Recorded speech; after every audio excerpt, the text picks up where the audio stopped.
Hello and welcome to this segment on CIO Talk Network. To learn more, please visit ciotalknetwork.com. And as always, we invite you to join the discussion on Twitter and look for this show as hashtag Millennial and hashtag Leadership.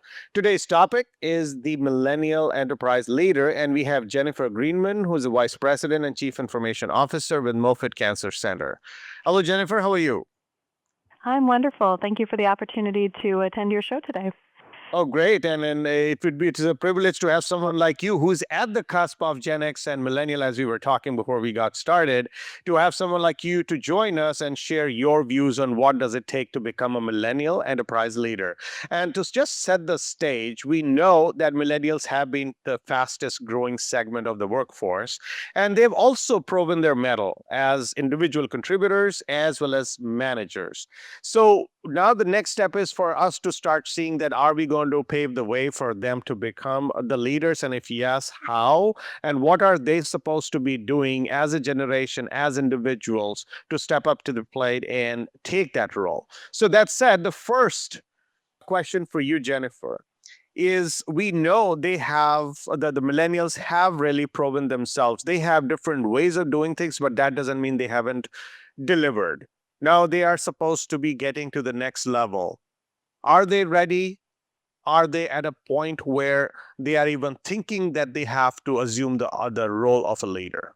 So, in my own personal and professional experience, the answer to your question as to whether they're ready is a confident yes.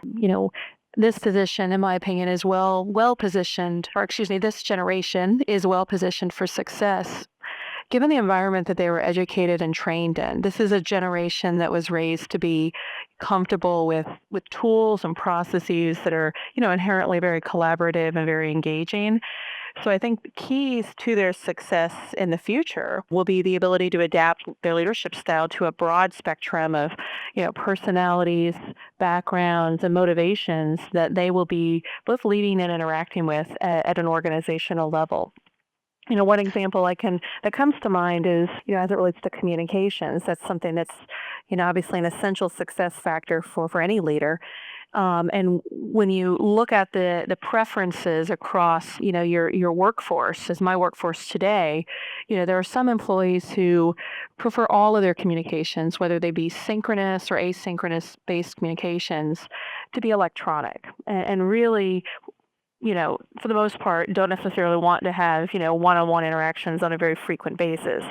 Other employees, would be very uncomfortable if certain discussions were not handled directly and in person. So I think, for a millennial leader, it's going to be essential that they be able to adapt their approach and understand what the preferences are of their workforce and be able to adapt their approach, accordingly. Having been raised with email and instant messaging and social media, millennials may be inclined toward electronic communications, but really do need to be sensitive and adaptive to the preferences of others, as well as very effective at both preparing and delivering in-person communications when appropriate.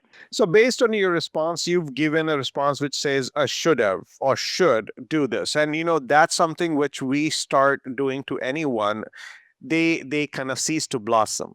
So, is this coming from inside out, or are we trying to set expectations for them, which is going against their DNA?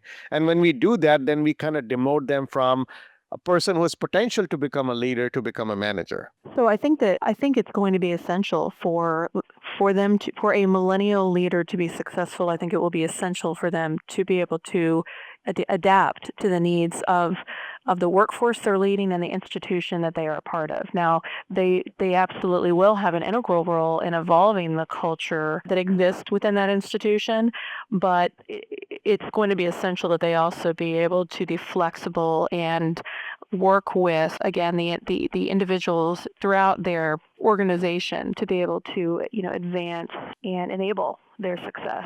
So, if you were to validate for us, so when I personally talk to millennials, and as I at least hear, and I'm not going to generalize it, there are people of all different personalities. They are looking at things which is more inside out, versus a leader is supposed to be someone who is looking at outside in and is always to be not not servant leader all the time, but someone who understands more other people versus seeking to be understood. Would you think that can be fundamentally removed for them to, it's almost like shedding a skin for you to grow a new one? Because that's the DNA. Well, that is true. I mean, I think that again, in order to be successful, that any leader, whether they be millennial, Gen X, baby boomer, is going to have to be able to take the perspective and be very externally focused, to understand what you know the external business environment and the factors that are changing the business or the industry that they're a part of, but also be able to have an appreciation for and evolve with the trends that are shaping both their business as well as their internal workplace dynamics.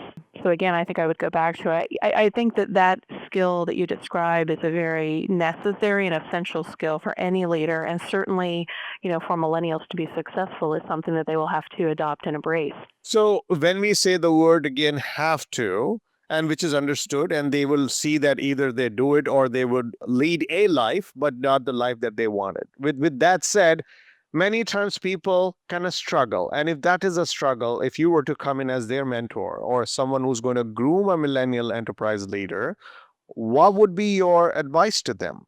So I think, kind of as we discussed before, the characteristics of successful millennial leaders in today's workplace are not very different from those, in my opinion, of other generations. So, being very action oriented, adaptive, as we've discussed, the ability to build effective teams, and also to define and execute on a vision. Those are all essential success factors. I think millennials do have an advantage in these traits, again, because their education and their early professional experience has been very much tailored to these, modern business imperatives. The disadvantage, of course, that millennials face is a lack of real or perceived experience, especially the type of experience that more senior leaders may consider important when it comes to things like hiring and promotions. This is especially true in an industry like an information technology where, longevity of experience and connections are often valued over education.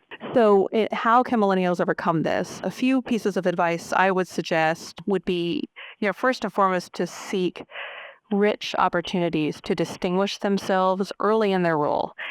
For example, by participating on multidisciplinary teams or projects, or requesting additional responsibilities, particularly those that will provide visibility at the executive level. Those are really great opportunities to define themselves and position themselves as leaders in the face of the organization. I would say, second, and this is probably more of my own personal advice, but I think it's an important one, is to always be prepared when given leadership exposure. So always have, well thought out, well developed presentations. Consider in advance what questions, what concerns may be raised, and be prepared to address those. Third, I would say to constantly seek professional development and educational opportunities. So, not just conferences and training, but the wealth of articles, web presentations and content, networking events that exist today, particularly within the information technology industry.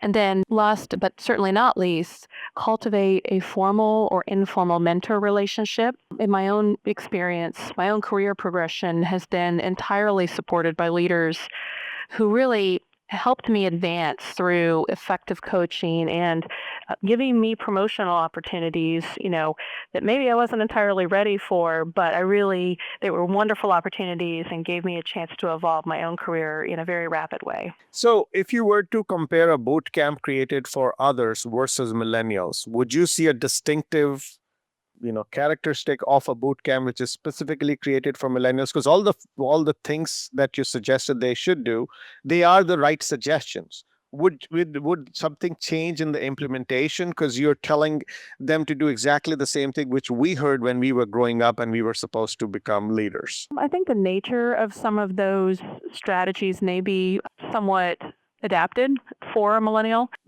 Again, when you look at, for example, professional development opportunities that exist, almost all the things that I do personally, and I'm sure many of my colleagues, many of my team members do today, are online based and very interactive, very engaging. I'm not necessarily one who would want to go sit for 2 days in a meeting, but I will very actively participate in online forums, online, presentations, anything that will, basically let me sort of drive the timing and structure and delivery of the information that, that I'm receiving to advance my own knowledge. So I think that the overall, to your point, the overall strategies are probably very similar, but I think the nature of how they're delivered, how we interact with them, is going to be a little different for today's workplace, and particularly for millennials. So, if you were to look at the tendencies, would you, and please confirm this for me, is there more autonomy expected and requested out of any environment that a millennial would work in? More economy requested? Autonomy. Autonomy. I'm sorry. Autonomy. I think that from the millennials' perspective, the answer is yes, or at least generally it's going to be yes. I shouldn't say that's true 100% of the time, but I think that millennials often do feel very empowered. They have, throughout their lives been empowered and involved in decision making, whether that be, at the family level growing up or in their education.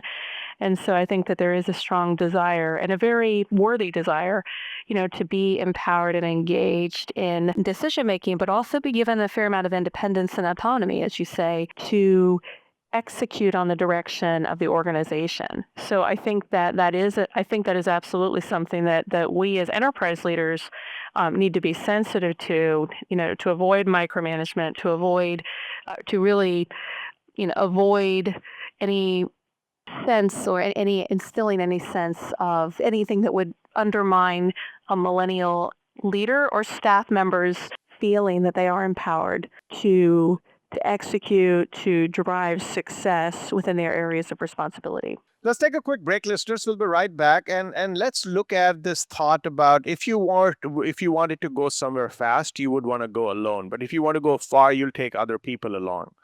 Let's talk this in context of the millennials. How are they? How accepting are they to this fact? Because that's one of the traits of a leader, that the person will take you along. So when we spoke about the word autonomy, let's build on it. Does autonomy mean just let me do the job my way and I would want to work independently for me to deliver?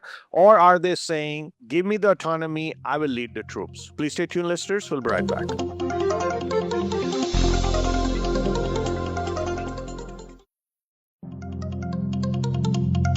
Today, enterprise technology is both strategic and global. Each week on CTN, CIO Talk Network, IT thought leaders from around the world share their experience with listeners as they discuss with Sanjog Aul how they are trimming costs and partnering with business to innovate and help IT become more competitive, better care for customers, and improve the corporate bottom line.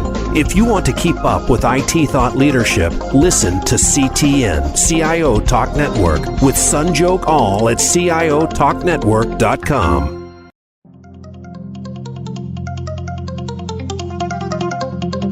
You are listening to CTN, CIO Talk Network, with Sanjog Aul. To learn more about our program, please visit CIOTalkNetwork.com. Now, back to the show. Welcome back. So, Jennifer, when we look at leadership trait, which primarily is inclusive, so you have to take people along, and even individual contributors and managers, you, for the most part, may not be needing that skill. In case of manager, perhaps. But coming to a leader, you definitely have to be inclusive. You have to understand other people better.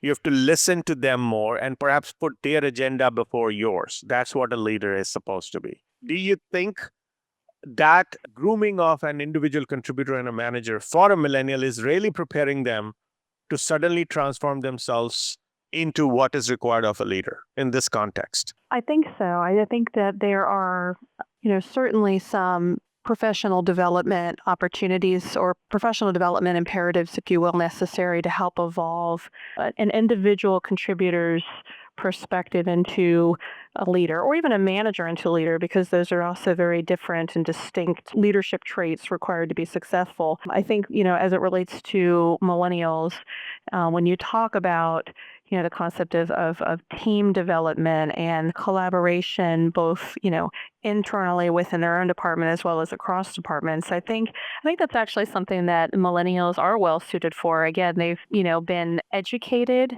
in many cases, particularly if they went to, business school or any other type of, professionally oriented training. They are accustomed to working in teams to achieve a desired outcome. They are very likely early in their career working within teams in whatever professional environment or industry that they're involved with. So I think that this is just a key part of the fabric of many of our younger workforce members, is this concept of being collaborative and being team oriented. And that's, truly a great quality as we evolve our business. I think that the real opportunity that exists for for the millennials or any, relatively new leader is going to be, you know, connecting the work they do, the work that they are, responsible for, with the overall strategy and mission of the organization. I think that's the piece, is sort of evolving that, somewhat focused point of view into the broader organizational context. That is probably the really most important and in many cases challenging part of the evolution of a leader. And so that's really where we as enterprise leaders have to focus our mentorship and our development for these emerging leaders, is to help them evolve their way of thinking and their views into that organizational context. I'm fortunate in that I work for an extraordinarily mission-driven organization. So, we have all of our colleagues, leaders, and team members reinforce these values on a daily basis, the values of our institution. In an organization where the mission may not be as embedded into the institutional fabric, then the millennial leader really does have a responsibility and imperative to integrate this into their own approach. What example I can give you is, I am the leader of information technology for a healthcare organization. So within my department, my team members do not deliver patient care or conduct research. However, we do interact constantly with physicians, nurses, researchers, and other employees who do deliver these essential and transformational services. So we have to be mindful that the work we do and the systems we develop and support directly impact the effectiveness of our clinicians and our researchers. And then in turn, the work that we do then has a direct impact on our patients and their families. So this is something that I, as a leader, have to constantly reinforce, and as well as all of my colleagues and all the leaders within my department. So we're reminded both of the importance and the urgency of our responsibilities, as well as the fact that this is not a corporate objective, but really life-changing work that we do. I do think that this will be very valued and important for our millennial employees and leaders, because they often value a sense of purpose and fulfillment at the same or even greater level than things like financial compensation and benefits. Now, when we talk about mentorship, so we always say that we all need to have mentors for us to move along. What value do you place for mentors? And given millennials as the generation we're talking here, what should be the type of mentorship they should be getting timely in order for them to kind of develop those traits which are essential to become leader? Sure. I think, as I mentioned earlier, for me personally, I feel that, mentorship has probably been the single most important and contributing factor to my own success. So, I absolutely encourage and embrace mentorship as an essential part of professional development. I think that, certainly the opportunities for both, routine coaching as well as more of the formal or even informal mentor type of role, it may vary based on the strengths of the individual that they are working with. I will say, though, in general, that one of the things I often see as an opportunity for many leaders, regardless of the age, is the ability to engage in constructive feedback. So, for example, being able to identify when problems may exist, for example, and be able to address that in a very constructive and goal-oriented way with their own team member. So I think that that is an essential opportunity, and that's something that millennials may not be comfortable with, because particularly if they are in a situation where they're having to deliver constructive feedback to someone of a different generation. So I think that that is an opportunity for, engaging with a mentor, perhaps running different approaches by them, looking for both formal and informal resources to guide the delivery of constructive conversations. I think that is, certainly one important aspect that, any leader, but particularly new and emerging leaders, should be seeking assistance and guidance with. Let's talk about the social intelligence and the emotional intelligence.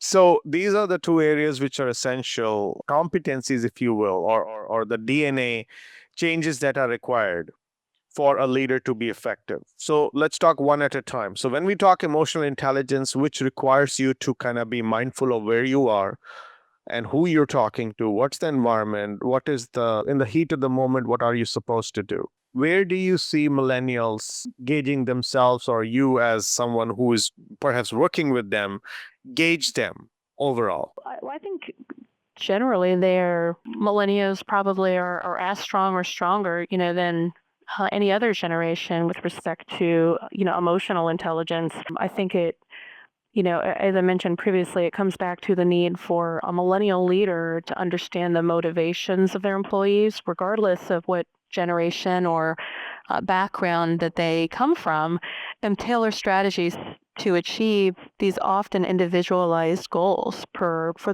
their team members, or for that matter, other stakeholders, because obviously there is a great need for influence and engagement, both with peers and colleagues as much as there is with staff. So when we look at the social intelligence part, so what you said about emotional intelligence does make sense, where the people they're going to make an investment because they want to grow. When it comes to social intelligence, which is what do you say to who, what way does it get perceived?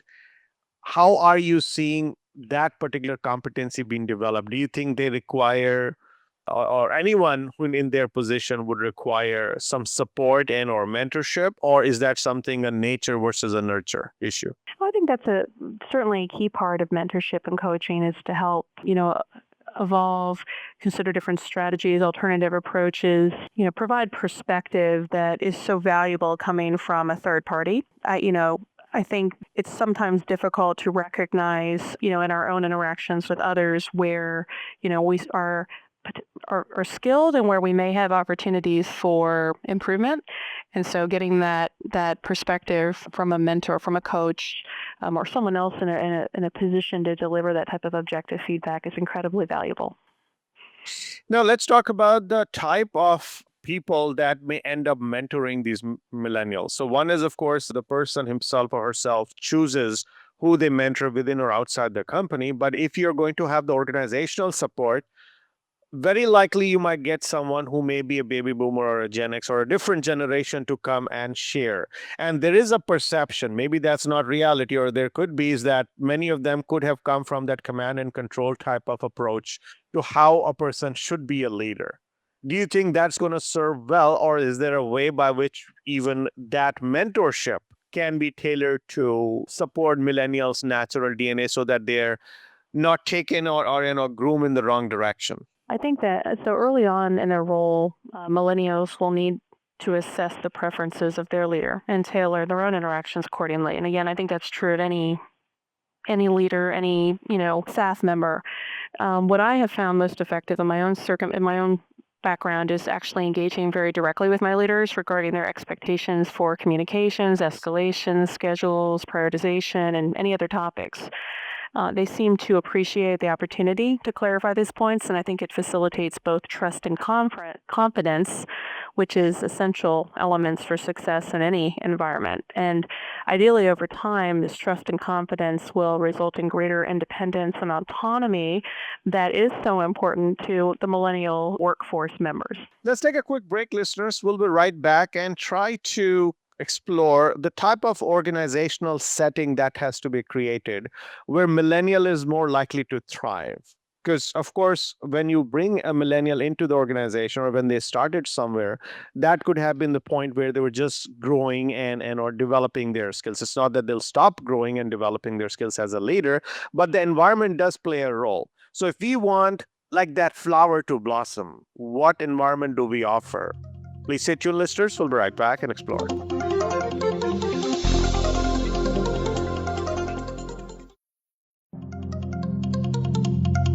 Today, enterprise technology is both strategic and global. Each week on CTN, CIO Talk Network, IT thought leaders from around the world share their experience with listeners as they discuss with Sanjog Aul how they are trimming costs and partnering with business to innovate and help IT become more competitive, better care for customers, and improve the corporate bottom line. If you want to keep up with IT thought leadership, listen to CTN, CIO Talk Network, with Sanjog Aul at CIOTalkNetwork.com.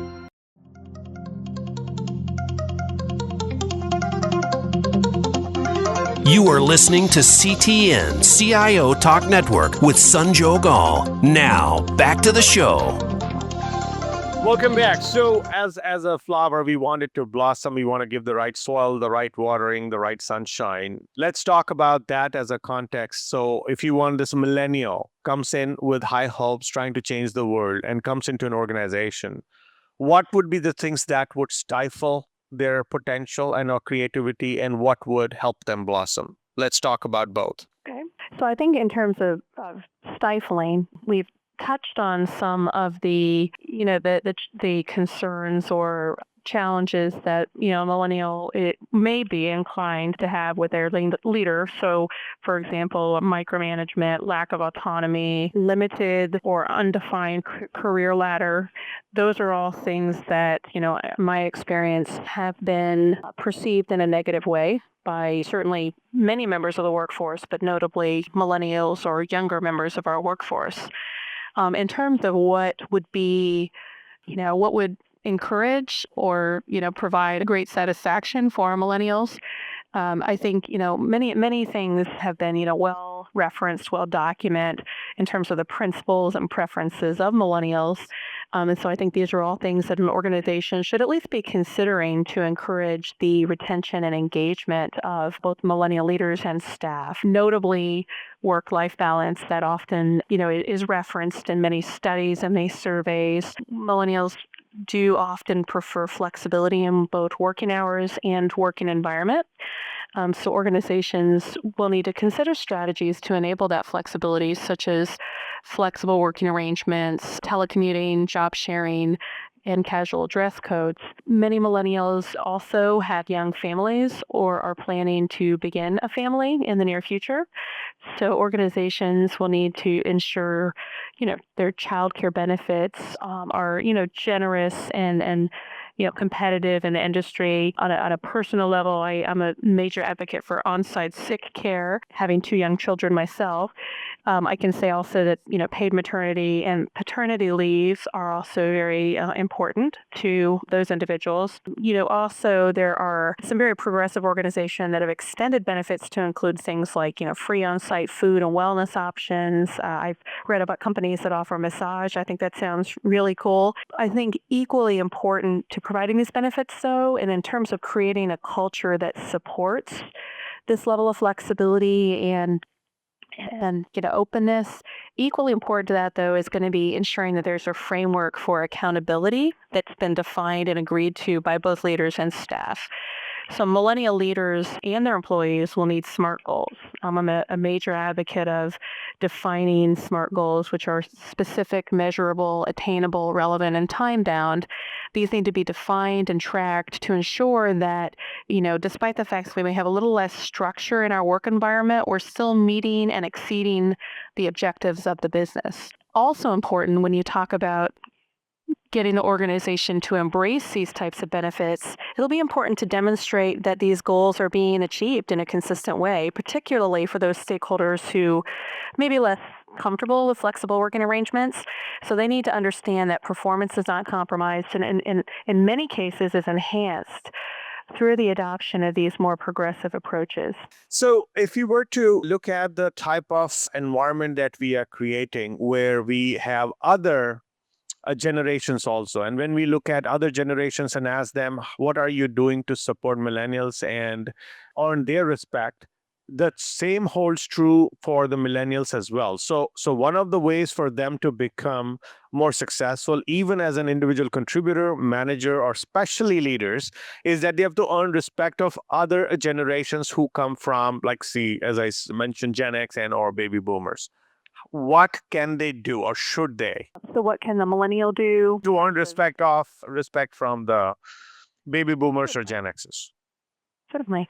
Well, I think that many of the principles we've discussed already, are certainly very relevant in addressing that question. It will be incredibly important for the millennial leader to thoughtfully and carefully assess the preferences and motivations of all other leaders, stakeholders, employees, colleagues that they are interacting with at work, and be sensitive to the fact that their preferences may be very different from the millennial leader. So I think that the ability to adapt to that, the ability to, tailor their approach and, demonstrate a respect for that perhaps difference in opinion is going to be essential.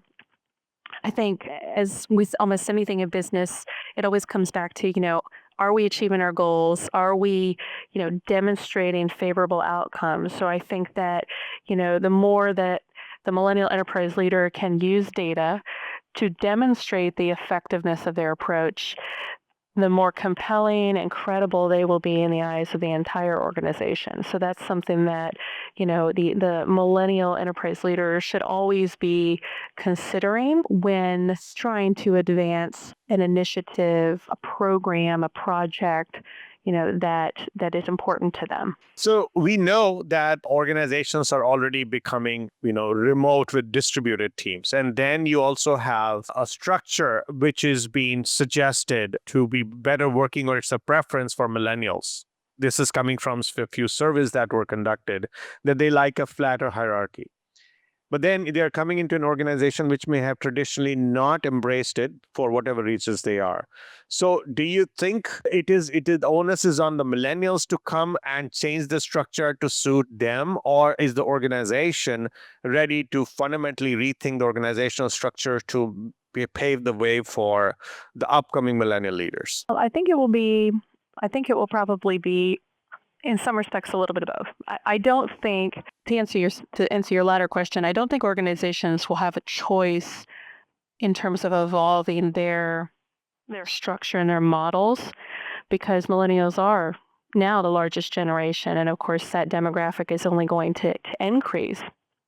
So even though some organizations may take longer to embrace millennial leadership, eventually, they will be compelled to embrace these newer perspectives. I recently had read an interesting article by Time from 2012 called "Millennials versus Baby Boomers: Who Would You Rather Hire?"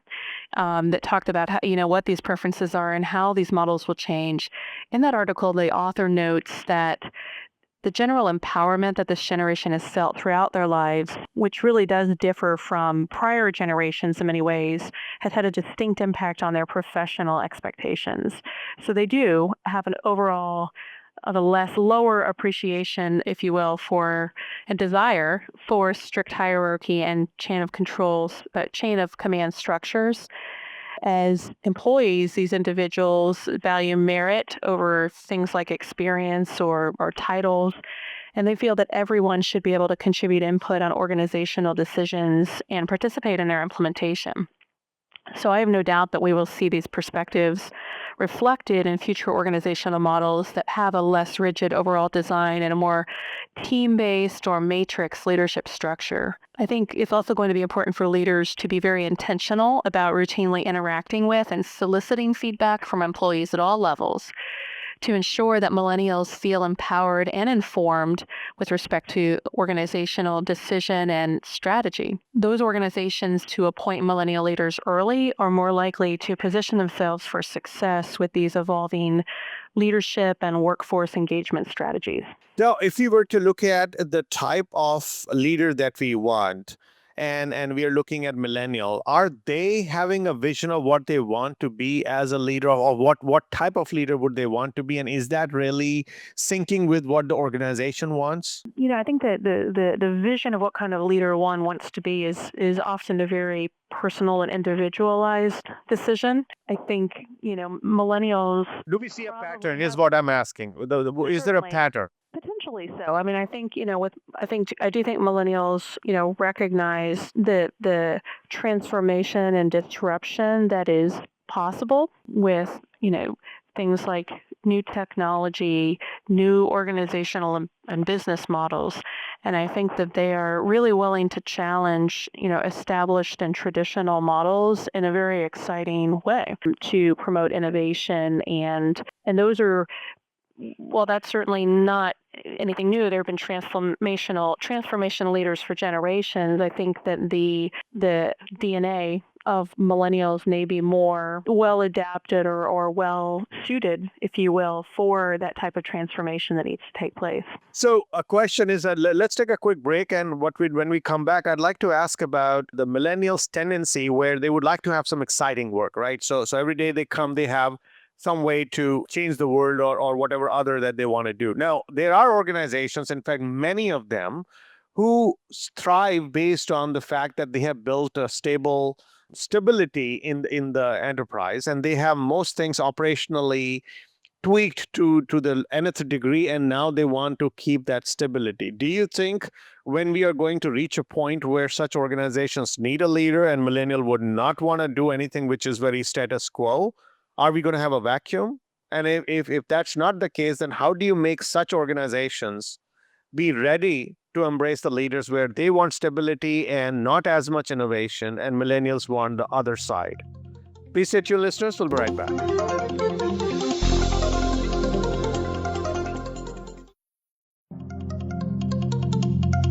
Today, enterprise technology is both strategic and global. Each week on CTN CIO Talk Network, IT thought leaders from around the world share their experience with listeners as they discuss with Sanjog Aul how they are trimming costs and partnering with business to innovate and help IT become more competitive, better care for customers, and improve the corporate bottom line.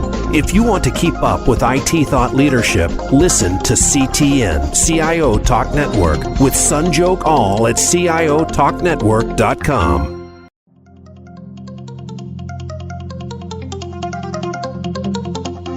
You are listening to CTN CIO Talk Network with Sanjog Aul. Now, back to the show.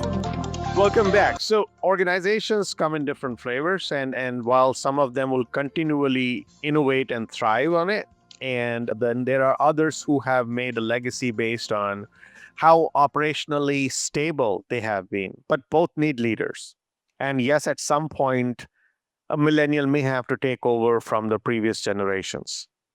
Do you think millennials are considering those not as cool, sexy, innovative companies who are primarily having a long-standing legacy to take on those, or we have to do something to those organizations, make them more innovative to accommodate the millennials? Well, I think that I struggle to conceptualize, any business that wouldn't be seeking to innovate. Even long, well-established businesses with, a legacy of success, always considering what, strategies will transform their operations and ensure future, growth and success. I can't envision or think of an organization that wouldn't be, seeking that type of transformation. So with that being said, I think that, a millennial leader generally is likely going to want to be in a role where they can help drive the strategy and execution of that level of innovation, as a leader of their organization. I don't know that that's necessarily a situation where the business needs to adapt to the leader, but I do think that the business will need to adapt to those circumstances in order to survive. So, I like one saying about an entrepreneur, while that is not what we're talking here, but a good entrepreneur takes an opportunity and maximizes the potential and changes it into a bunch of opportunities. But a great entrepreneur creates an opportunity and then maximizes the potential. So when we talk about good or great leaders, so you're saying that if such organizations which may be doing innovation but maybe not to that level, do you think millennials would have the great millennial leaders would actually go and fundamentally rethink that organizations once they're invited versus saying build an organization that I can go and grow to the next level and or innovate? I think it's probably going to be driven in some ways by both. I think there are going to be individuals who are, who are very entrepreneurial in spirit, as you've described, that would want to be able to, shape that innovation from the ground up. I also think that there are many individuals who, see great value in taking an established operation, a very strong foundation on which to shape future innovation. So again, back to sort of the original message, which is, adaptability. I think it's going to be, the the millennial leaders' ability to adapt to the model that they are a part of, but also, they may actively seek a certain type of business where they feel that they can contribute the greatest value to. So if you are looking at the loyalty factor, and this is very interesting one where a lot of people have at least this perception that a millennial may not stay in a company for more than 2 to 3 years tops. And if we are thinking of a leader to come and make a lasting change, it does take minimum of that time. So what are we dealing with here? Someone who's going to come and we have to work towards somehow keeping this person for that much time and so that they can make a difference. So what is going to create the stickiness in an organization to keep the millennial? So I think, for many millennial employees and leaders today, I think, leadership development is going to be very important, a well-defined career ladder. Many of the benefits that we had discussed previously with respect to, working environment are all going to be important. But I think ultimately it's that sense of fulfillment that we all desire, but is certainly very strong with millennials. It's the desire to be, contributing in a very positive and direct way to the organizational mission and goals. And I think the ability to connect their work to that mission is going to be essential for an enterprise leader. I think also the ability of the millennial to participate in that development is also going to be similarly very important for an enterprise leader. Would you think that the organizations internally have the resources to be able to, groom these millennial leaders, or do we look outside? And if we have to go outside, where? So in terms of leadership development, depending on the organization, there may be very strong internal resources that exist. I think, it'll be important for the executive leadership to define what their human capital investment strategy is going to be and tailor that to the need of different, types, generations, backgrounds of their employees. I think there's also, of course, some very powerful and worthwhile external resources. So in the form of, professional development training, there are certainly firms that do that very successfully, and many events, many opportunities exist. So there's really no lack of options out there. It's really what is the best fit for the organization based on their human capital investment strategy, and as well as budget and time constraints that may exist within that organization. I will say that, even in an environment of, significant cost constraints, there are a number of inexpensive or free resources available to help advance leadership competencies amongst, employees and existing leaders. So I think there's no excuse, there's no reason that every organization can't be, seeking some tools and some resources for their workforce, and particularly for their millennial workforce, to help increase the overall level of leadership preparedness and effectiveness. If you look at the leaders today, who actually are being more successful, they are demonstrating more than the technical expertise. Let's talk the CIO track, for example. It is more than the technical expertise, is more the industry knowledge and or understanding of how the business works. And in many cases, we are seeing that the CIOs actually are coming from the business side. We got just less than a minute available. Would love to get your thoughts on how do we get a millennial to acquire enough industry knowledge and become more of a business person versus just knowing technical for them to get to a CIO role. Well, I think that's a great point you make, because I can say from my own perspective, I'm probably more closely aligned and familiar with the business in many ways than I am the technology side. So on a personal level, that concept definitely resonates with me. In terms of learning the business, I think that it's going to take a lot of effort and a lot of engagement from the employee. And that is true regardless of the industry they're in, regardless of their current role. They need to actively seek opportunities to learn, to be more immersed in the business. And certainly some roles are better equipped for that than others. A business analyst or a systems analyst may have more opportunities to interact with the business than, someone who is perhaps a little bit more deeply technical. But with that being said, there are, that is an important conversation that a millennial employee or a millennial leader needs to have with their own leaders, is how do they become more immersed and engaged with the business? Because that role of your leader, particularly within information technology, is to manage customer relationships and to have a business excellence knowledge. And so if there isn't that inherent knowledge or understanding of the business, it's going to be very challenging for them to be successful in their role. On behalf of the show and our listeners, I'd really like to thank you, Jennifer, for sharing your thoughts on how we can create the right type of opportunities and create the environment where millennials blossom into fantastic leaders. Thank you so much again. Thank you very much. And listeners, please like us on Facebook, search for CIO Talk Network, and be sure to follow us on Twitter and join our LinkedIn group. Thank you again for listening to this segment on CIO Talk Network. This is Sanjog Aul, your talk show host. Till next week, take care and God bless.